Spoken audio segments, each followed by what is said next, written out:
కనకదుర్గమ్మ గుళ్ళో ఒక పంతులు గారు దుర్గాదేవికి సేవలు చేస్తూ ఉండేవాడట. అయితే ఆ పంతులు గారికి 4 కుమార్తెలు ఉన్నారట.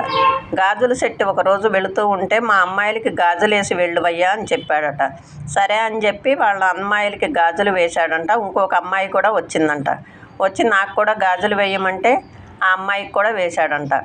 వేసిన తర్వాత పంతులు గారిని డబ్బులు ఇవ్వండి అని అడిగాడట. ఎంతయ్యా అంటే 5 అమ్మాయిలకి గాజులు వేశాను అని చెప్పాడట. 5 అమ్మాయిలు ఏంటయ్యా, నాకు 4 అమ్మాయిలే కదా ఉన్నది, 4కి వేయమని చెప్పాను కదా అంటే, కాదండి 5 వచ్చి చేయించుకున్నారు అని చెప్పాడంట.